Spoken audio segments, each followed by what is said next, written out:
the Trojan front lines and shining Hector, they all fled. And the Achaeans, they let out a great shout, and they collected their corpses, and they pushed far forward. And Apollo, from up on Pergamos, when he saw these Trojans, he was pissed. And he went and yelled at them, "Come on, Trojans.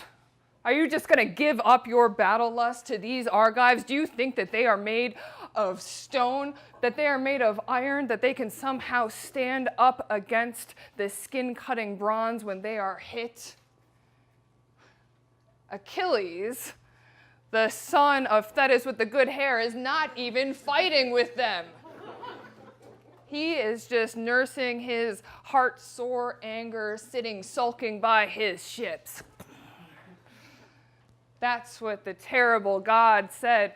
And now the most magnificent daughter of Zeus, Athena, Tritogenia, she went and she roused up the Achaeans, especially any one of them that she saw holding back. Fate took Diores first. Diores, the son of Amarincus, he was an Epean, one of the Achaean allies, and it was the Thracian Peiros. He was the son of Ambrosios, and he had come from Ainos.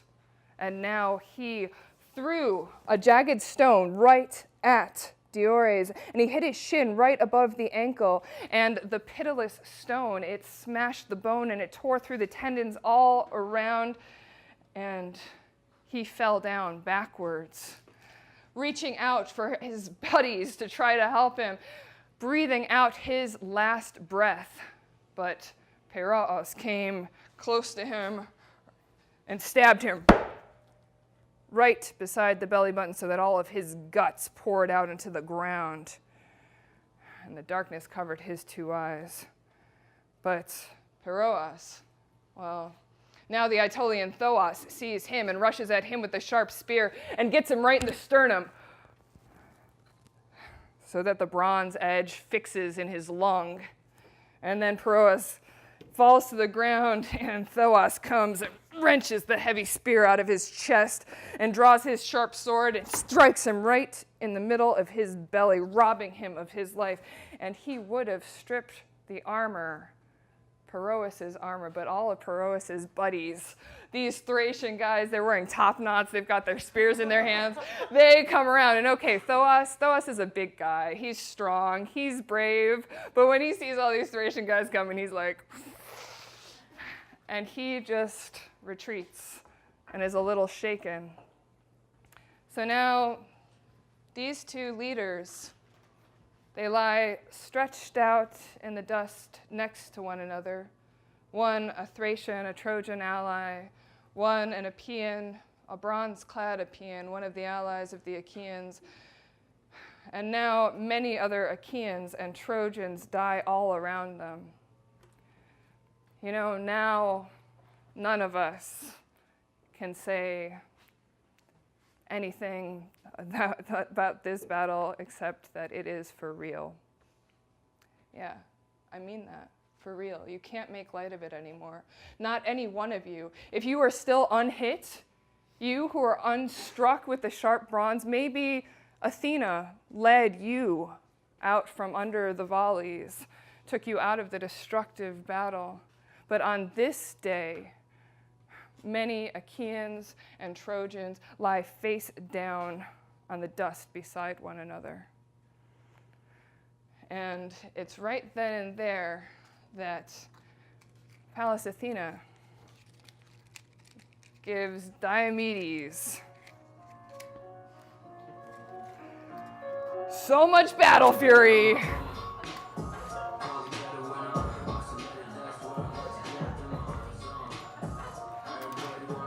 So much boldness.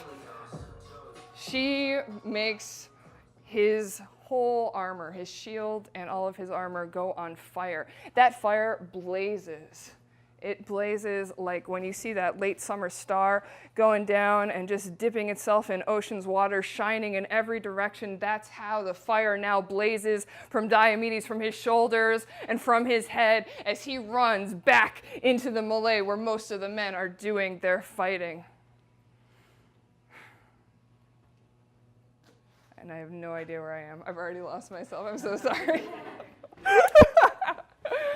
Alex. Oh my God. Okay, so there's this guy Darius. He was among the Trojans. He was among the Trojans. He was rich. He was blameless. He was a priest of Hephaestus, the god of fire. And he had 2 sons. One was called Phygeus, one was called Idaeus, and they both really knew how to fight. Okay? Everyone got me? Glad we're all on the same page. So now these 2, they're in their chariots, and they are rushing towards Diomedes. The 2 of them on their horses, and he running along the ground. And it's Phygeus. Phygeus is going to be the one who tries his throw first. He casts with the long shadow spear, but it misses. The tip goes right over Diomedes' left shoulder. And now it's Diomedes' turn. Diomedes, he throws, and that throw doesn't leave his hand in vain. No, it goes straight and hits Phygeus right in between the breasts so that he falls backwards out of the chariot. And then Idaeus, he's so scared that he jumps out of the very beautiful chariot. And even then, he would not have escaped dark death, except that Hephaestus, that god of the forge, he comes down and wraps him in night and saves him.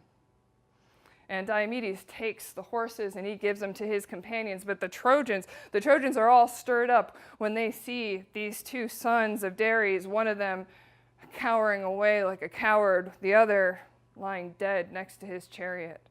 And now Athena says to furious Ares, hey, Ares, man-slaughtering, blood-stained wall stormer, why don't we just let these Trojans and these Achaeans fight against one another, and we can see which one of them Zeus grants the glory, and the 2 of us, we can retreat. And we can avoid our father Zeus's anger. That's what she said. And she led him. And they went, and he sat down on the banks of the Scamandrios, Ares did. But now the Danaans pressed hard on the Trojans. And they did this because they're Achaeans, and Athena is helping Achaeans out, and she got Ares off the battlefield so that they can be more badass, okay? And it was the first of them was the Lord of Men, Agamemnon, of course. You remember Agamemnon. He killed Odios, the great leader of the Halizones. He struck him right between the shoulders and the back as he was turning, and the spear went straight through and came out of his chest so that he fell with a thud, and his armor clattered all around him. Next, it was Idomeneus. He killed Phaestus, who is the son of Maeonian Boros. He had come from fertile Tarni. Now spear-famed Idomeneus struck him in the right shoulder as he was getting up on his chariot, and he fell out of the chariot. And darkness covered his eyes. Then it was Menelaus. Menelaus killed Strophius' son, Scamandrios. He was a good hunter. Artemis herself had taught him how to hunt every wild beast, all those that grew up in the woods and the mountains. But arrow-pouring Artemis was no use for him now, nor were all those hunting skills where he surpassed everybody else. No, because now spear-famed Menelaus got him as he was running away, right between the shoulders so that the spear fixed in the middle of his back and came out straight through his chest, and he fell forward.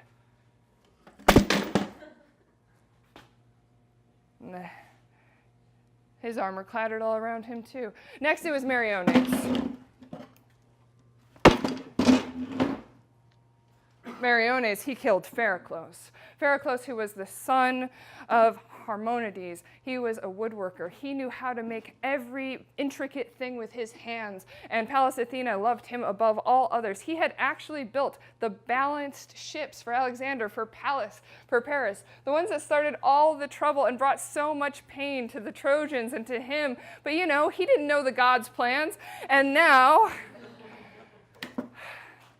Meriones got him as he was going away, stabbed him with a sharp spear through the right glute. And it went straight through his bladder, and it shattered his hip.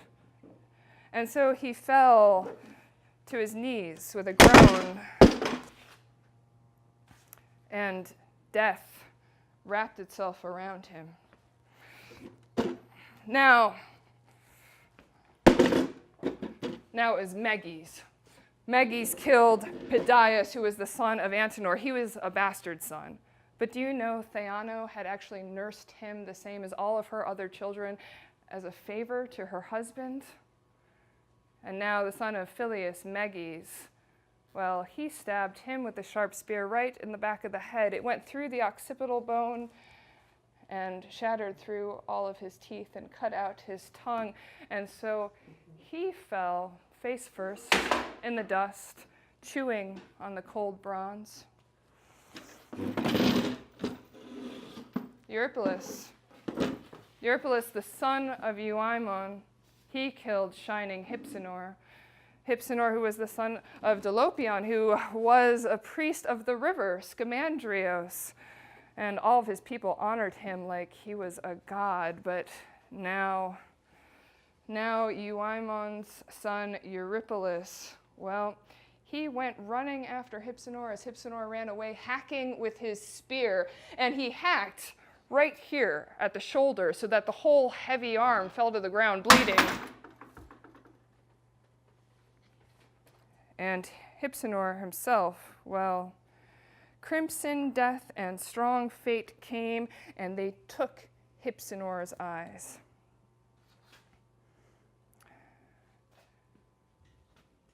So that was the work, all of their work along the battlefield.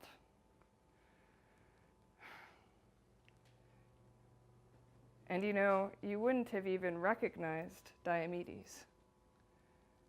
Diomedes, he was in the front lines, and you couldn't tell if he was a Trojan or an Achaean. The way that he was running across the plain, he was like a river that is swollen with winter rains, and it's overcoming all of its levees.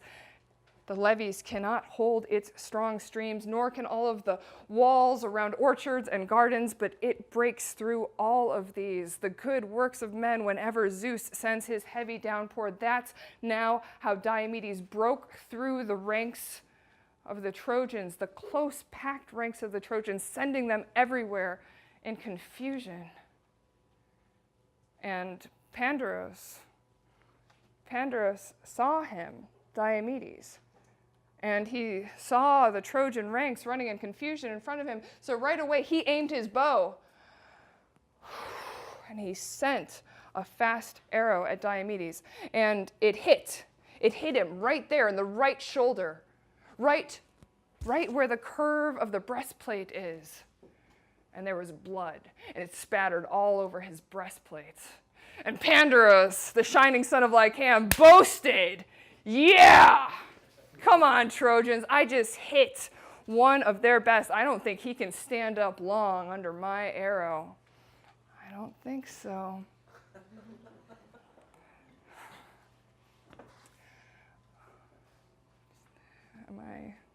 But actually, is this right? Okay. But it didn't hit. I mean, it hit him, but it didn't beat him down. Actually, what happened was that Diomedes just had a little whoop. And he went back to his horses and the chariots, and there was Sthenelus. "Hi, buddy," the son of Capaneus. And Diomedes was like, "Son of Capaneus, Sthenelus, why don't you come down here and just take this bitter arrow out of my shoulder?"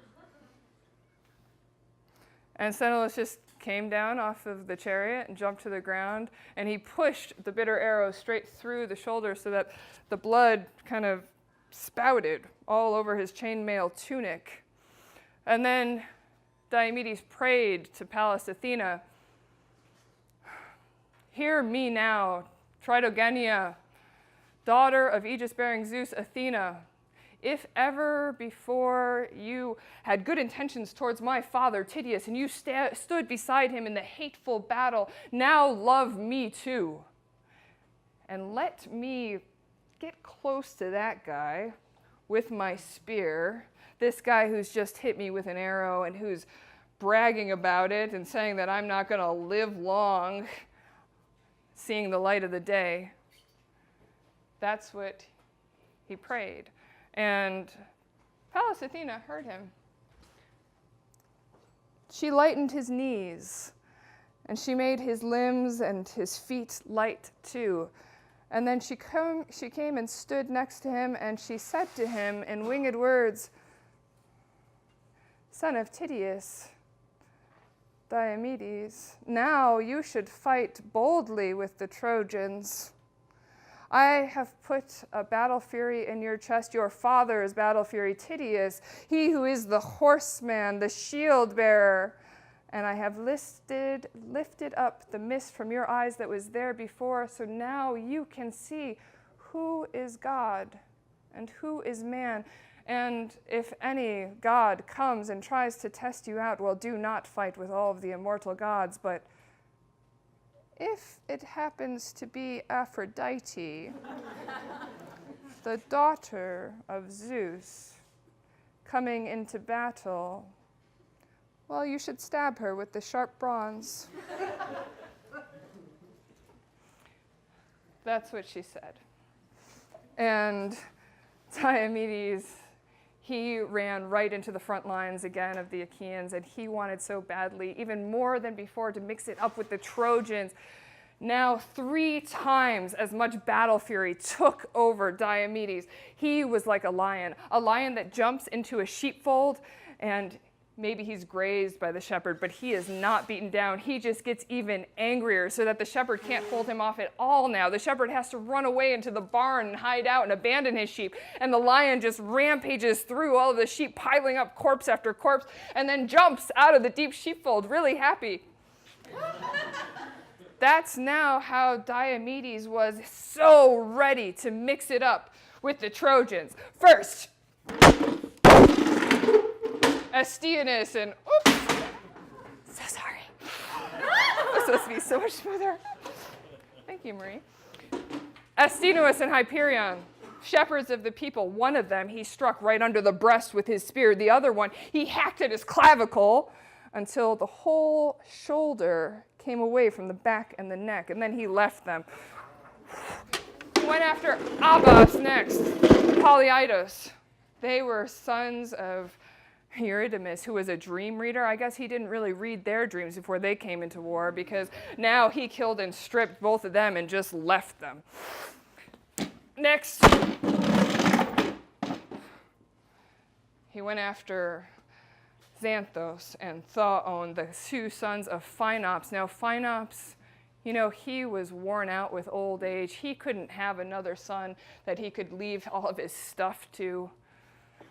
And now Diomedes, he killed these 2 sons.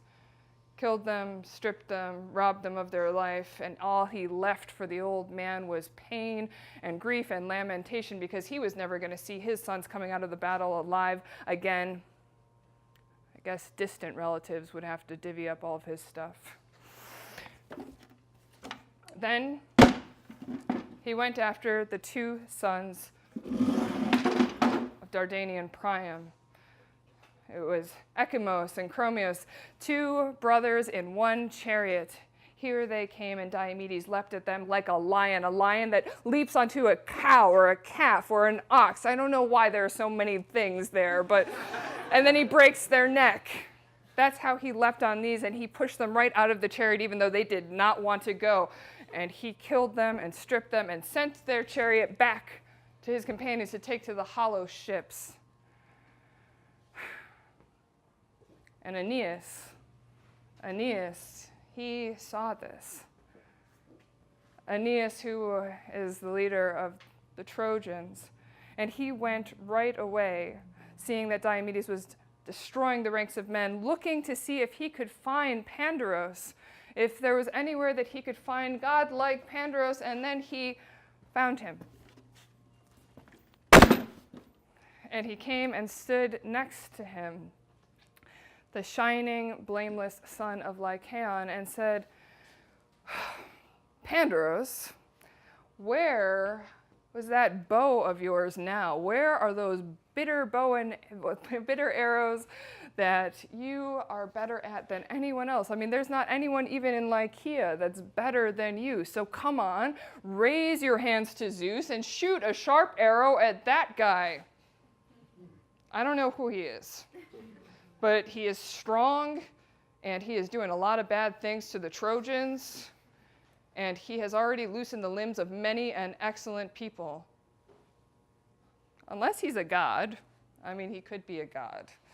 I mean, they get angry. Maybe he's raging at us over some offerings. You know how the rage of God is pretty difficult. That's what Aeneas said, and Pandaros turned to him and said, Aeneas, counsel bearer of the Trojans, yeah, I think that's Diomedes. Diomedes, the son of Tydeus. I recognize his shield and the hollows in his helmet. I've definitely seen those horses too. But I don't know, maybe he is a god. I don't think that Diomedes, the son of Tydeus, could rage like this without a god. I think some god came and put a little cloud around his shoulders that would deflect arrows. Because, I hit that guy. I hit him with my arrow. I hit him right there at the curve of the breastplate at the right shoulder.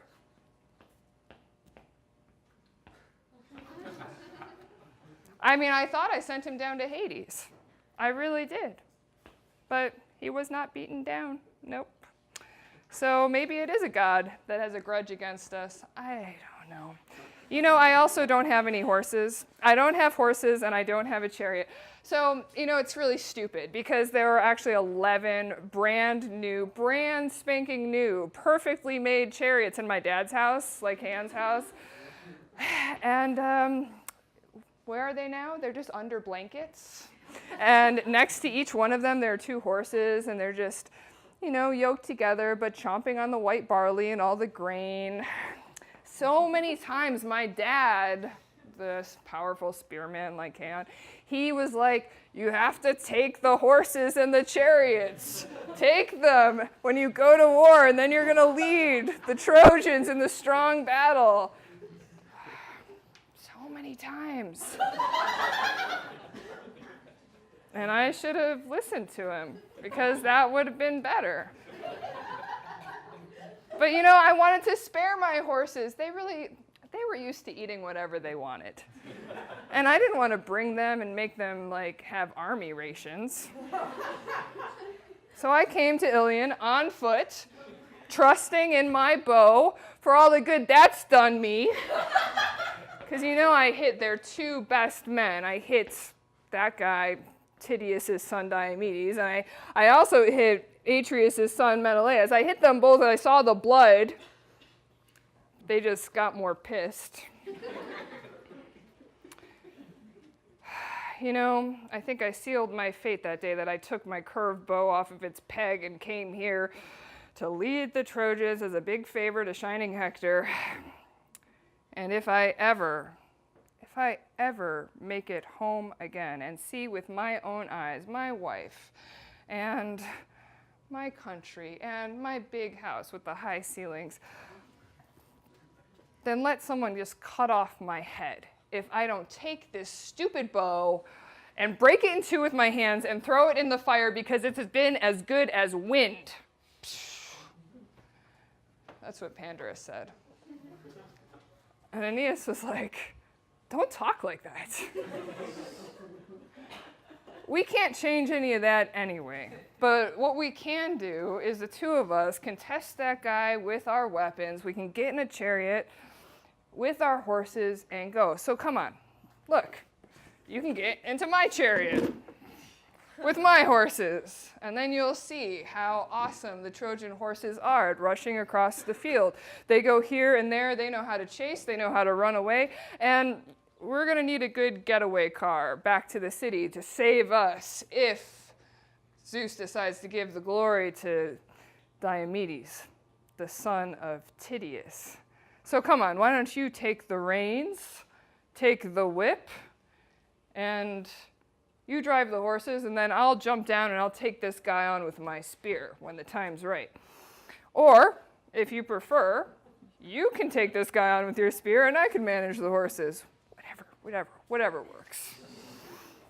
And Pandarus was like, well, Aeneas, I think that you should probably take the horses and the chariot, since they actually know you as their driver. And if we are going to have to run away from Diomedes back to the city, I think it would be a lot better if they didn't get spooked and then didn't want to run away because they were like, oh, where's my master's voice? That wouldn't be good at all, because now he's coming at us, Diomedes, the son of Tydeus, and I'm pretty sure he wants to kill the two of us and steal our horses. So why don't you take the reins and drive the horses, and I'll take him on with my spear. So that's what these two were talking about as they got into the chariot. Meanwhile, Sthenelus, the son of Capaneus, he saw those two, and he went and talked to strong Diomedes, and he said, Diomedes, son of Tydeus, you who have always delighted my heart, I have seen two men now. I see them over there. They're strong men, and they really want to fight with you. And their strength is immeasurable. One of them is Pandarus. He brags that Lycaon is his dad, and the other one is Aeneas, who brags about Anchises being his dad, but really, it's the fact that his mom is Aphrodite. Aphrodite. So let's just take the horses and go away. We can just leave. Because I don't want you to keep running out so far ahead of all the front lines. I think you're going to lose your own dear life. That's what he said. And Diomedes looked at him from under his brows. He's like, talk to me about running away? I'm not going to listen to you. No. I cannot ever avoid fighting. Crouch back. Hide. No. My battle fury is steadfast. I am not getting on any horses. Pallas Athena is not going to let me run away. But I'm going to tell you something, and I want you to put it into your thoughts. I don't think both of these men are going to make it back to the city, even if one does escape. And if Pallas Athena grants it to me to kill them both, well then I've got a mission for you. I want you to tie up our own swift horses to their chariot rail, and I want you to rush after those horses of Aeneas. Because you know those horses? Well, those horses, they're from a family that Zeus gave to Tros as a blood price for his son Ganymede, and they are the best horses under the sun and under the dawn. And then you know Anchises, who is Aeneas' dad, he was very sneaky, the lord of men, and he put his mares under those horses without Laomedon knowing. So then he was able to breed this whole brood of really fancy horses, 6 of them. 4 of them he kept in his manger, but he gave these 2 to Aeneas as masters of fear. And if we can catch those 2 horses, well then we are going to seize great acclaim. That's what Aeneas said. And so while these 2 were talking, those 2 were really rushing on, their 2 horses running and trying to get at Tydeus. And right away it was Pandarus who shouted out with his spear, "Come on, strong-hearted son of Tydeus, Diomedes, you know I hit you before with my arrow, even though I didn't beat you. So now I'm going to try again and hit you with my spear. That's what he said. And he balanced the spear and he threw it. And it hit Diomedes right in the center of the perfectly round bronze shield, and it went straight through, and it came very, very close to the breastplate. And right away, Pandarus, the shining son of Lycaon, said, "Hey, I got you. I hit you right in the middle of your guts, and you are not going to be able to live long. Now you have given me the great acclaim." That's what Pandarus said. And Diomedes? Well, strong Diomedes was not afraid. You missed.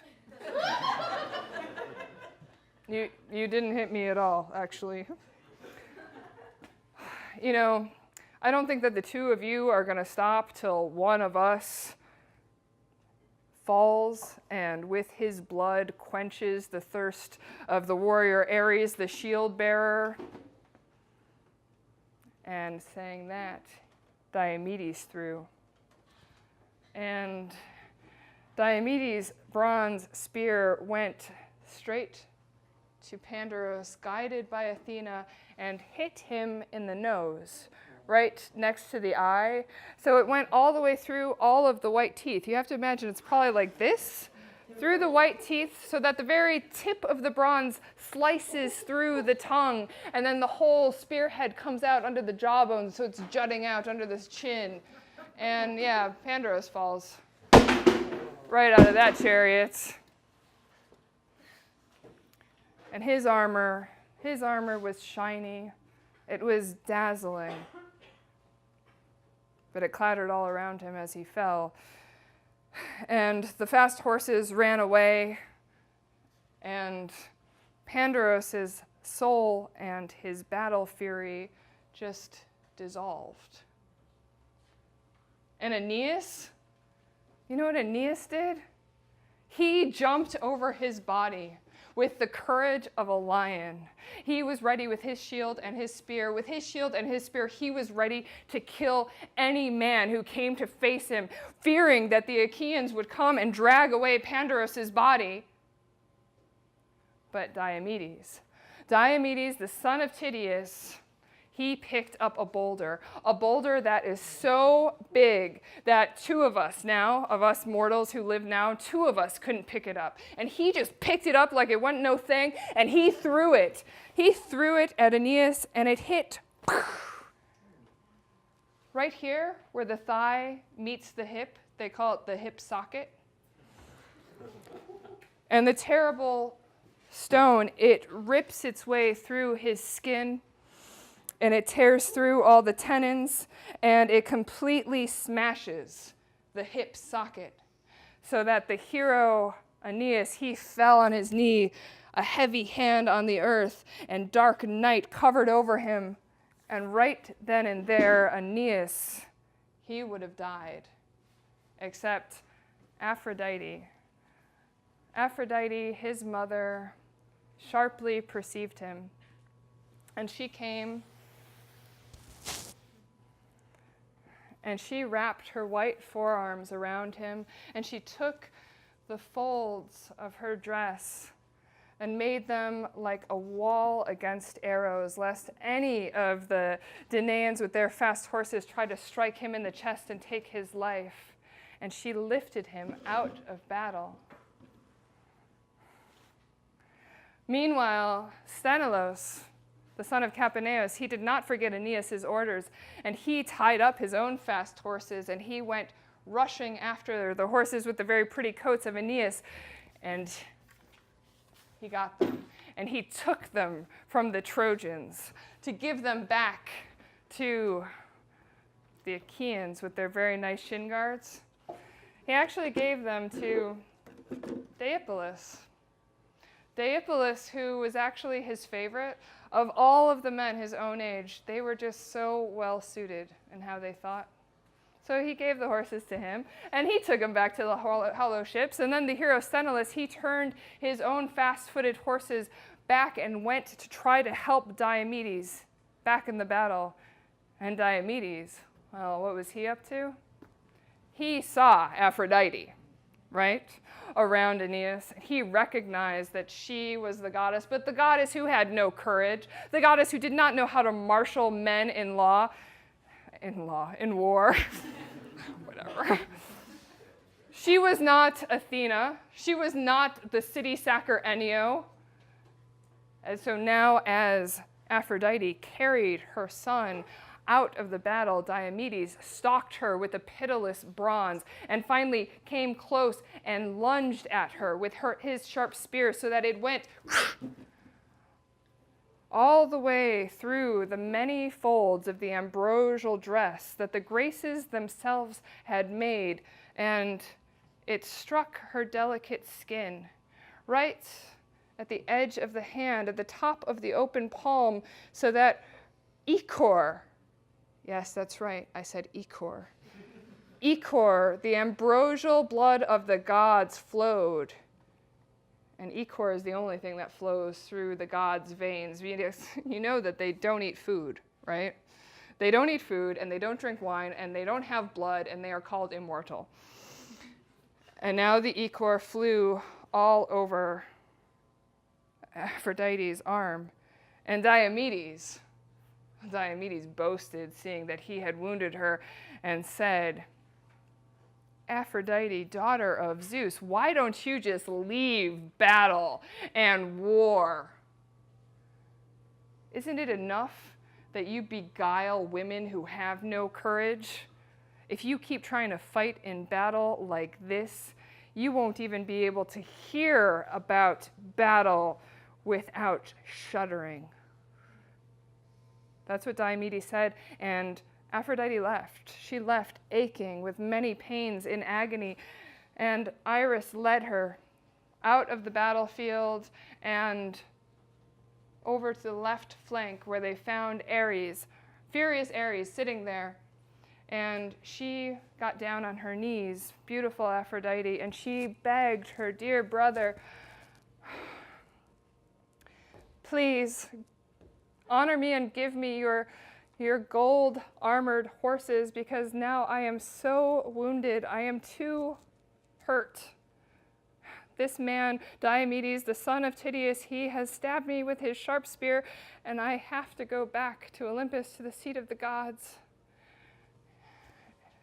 And Ares heard her, and he gave her the gold-armored horses, and she and Iris got into the very beautiful chariots, and they winged their way willingly towards Olympus, and they got to Mount Olympus, and Iris brought the horses to a standstill and unhitched them and put the ambrosial food on the ground in front of them, and Aphrodite, she went and threw herself at the knees of her mother Dione, and Dione took her dear daughter Aphrodite in her arms and said, "Who is it among all of the heavenly beings, my child, who has done this to you, unprovoked, as if you were doing something wrong out in the open?" And Aphrodite, who loves to smile, said, "It was Diomedes, the son of Tydeus. He stabbed me with the sharp spear as I was trying to save my son Aeneas from battle, because I love Aeneas more than anybody. You know, now the war is not just between the Danaans and the Trojans. Now the Achaeans want to fight against the immortal gods themselves." And Dione, shining among goddesses, said to her, "Buck up, my dear child, and even though you're upset, please hang in there. Don't you know how many of us immortal gods have suffered unendurable pains at the hands of men, especially when we start shit with one another? You know, do you remember how Ares had to endure when Otos and strong Ephialtes, the sons of Alois, they took him and chained him up in strong chains, and they put him in a pot, a bronze pot, for 13 months. And he would have died in that pot if his very beautiful stepmother, Periboia, had not sent a message to Hermes, and Hermes came and got him out of the pot. But he was completely worn out. He was broken by those chains, Ares was.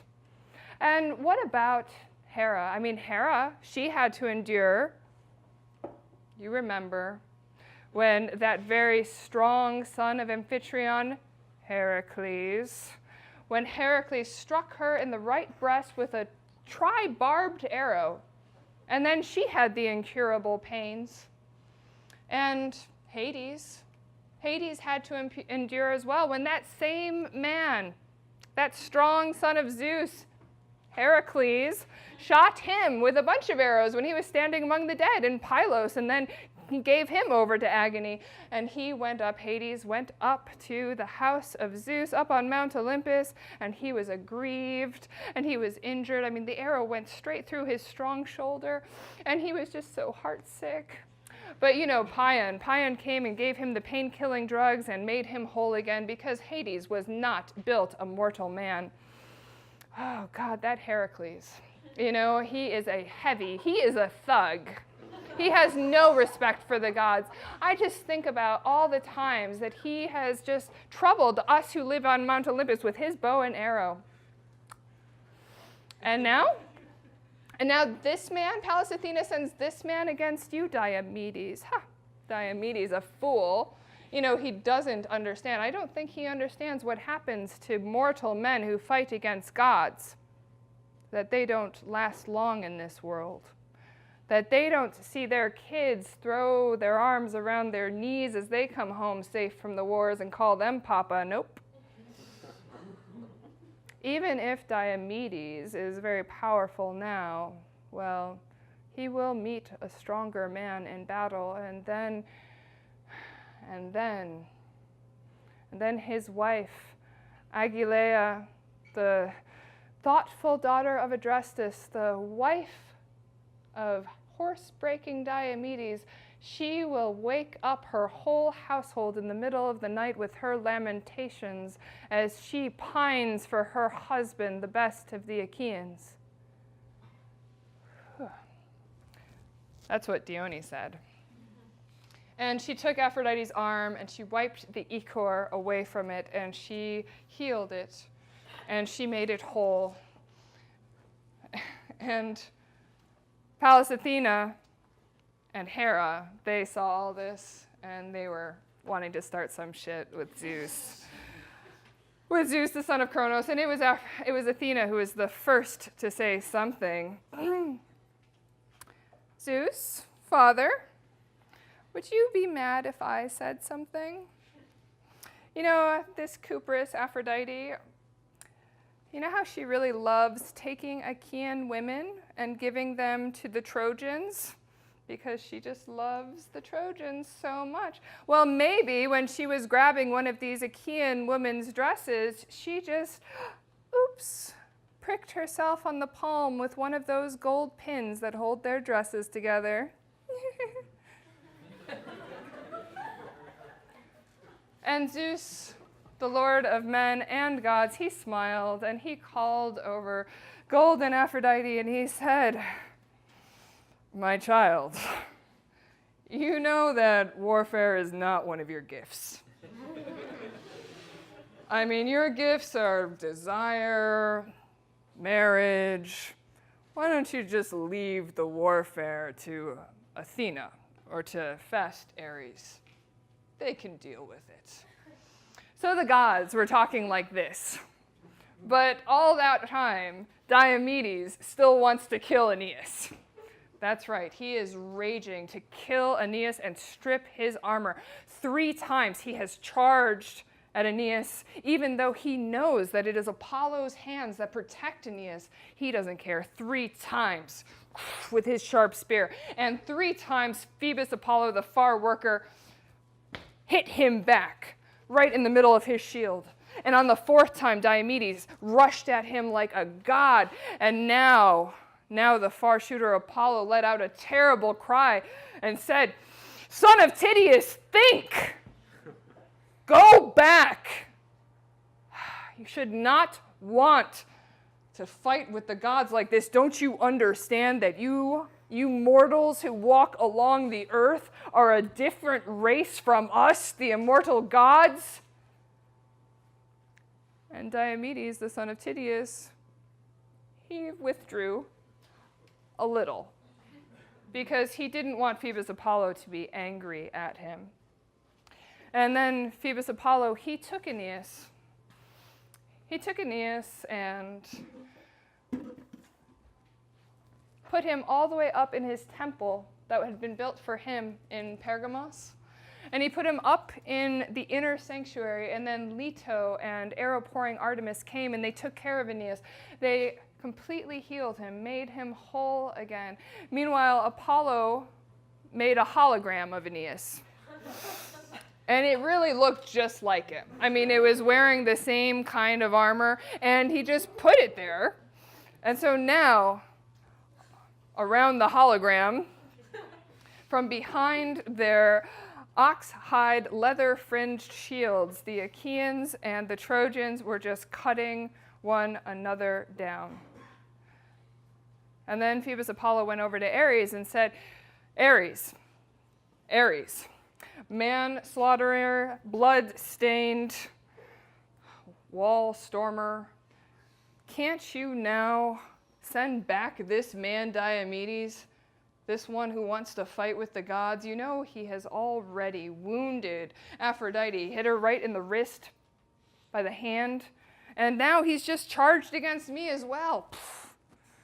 That's what he said, and he went back to Pergamos. He's like, I'm out.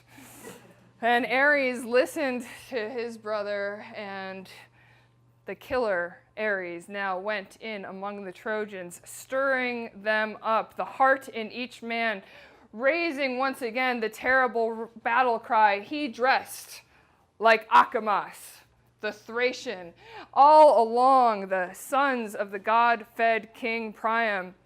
And he said, come on, god-fed sons of Priam. Are you just going to let the Achaeans kill your people like this? You know they're right here at your well-made gates. And our man is down, Aeneas. Aeneas, who we honor as much as Hector. So come on, let's go and save our guy. Get him out of the confusion of battle. That's what Ares as Acamas said. And then Sarpedon, he says to brilliant Hector, where did he come from? And Sarpedon says, Hector, where did all that battle fury of yours that you had before go? You know, when you boasted that you alone could save our whole city, you and your brothers and your brothers-in-law, I don't see any of them here now. No, they've been like dogs, just slinking away when they see a lion. You know who is here? Me. Your ally. Yeah, I'm your ally. I came from far away. From Lycia, by the swirling waters of the Xanthos. I left my young child and my wife and a lot of stuff, a lot of good stuff that poor people want. And yet I still stand fast and I order my men to fight. Even though the Achaeans can't even lead away any of my stuff. They can't take anything from me. And what are you doing? Just standing here. You won't even order these men to defend their own wives. This is something that I'm worried about, that you are going to be caught up in a net. That you are going to be just the bloody prize and the prey of men who are your enemies. You should be keeping this in mind day and night. How to keep your allied leaders happy so that no one else has to tell you off like this again. And that speech bit into the heart of Hector, and he jumped down from his chariot with both of his spears balancing and raging, and he now went among the Trojans, raising up the dreadful battle cry, hey! And now the Trojans, they wheeled around and they stood fast against the Achaeans. But you know what? The Achaeans, they were not shaken by that, and they held fast too. And now a really long simile that I'm going to have to explain a bit. There's a thing that's called winnowing. Winnowing is when you take grains that are still in their husk and you throw it up into the air so that the wind catches the husks, and because the husks are lighter than the grain, it separates out the grain from the husks. So as when blonde Demeter, the goddess of grain, blows her wind through the holy floor where men winnow, yes, separating out all of the husks and putting them into a big pile, and that pile gradually whitens. That's how the Argives now whitened from top to toe because of the dust that their horses' hooves kicked up to bronze heaven as they all wheeled around to re-engage with battle at their charioteers' hands, which were full of battle fury and strength.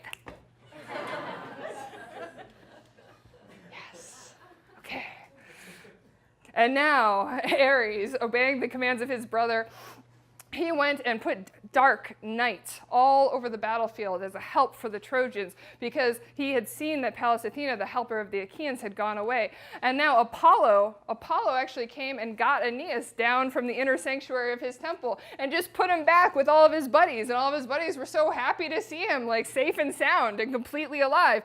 And they were like, oh, but they didn't even have time to ask him how the hell any of this was possible, because they were a little bit busy with the war. The war that was starting up again because of Apollo, the silver archer, and because of Ares, the manslaughterer, and because of conflict, who wanted to kill. And so now the Trojans charged, but these men, they weren't scared. It was Diomedes and the two Ajaxes and Odysseus. They kept all of their men standing fast, and they themselves, they weren't scared of the Trojans, not their force, not their charges. All of the Achaeans now held fast against the onslaught. They were like still clouds. Still clouds when the north wind and all of the other violent winds that normally scatter the shadowy clouds, when they gust with their bitter screaming blasts, when all of those winds are sleeping, and the air is so still, and Zeus just puts these clouds and hangs them on the peaks of mountains. That's now how the Danaans stood and held fast against the Trojans and did not flee.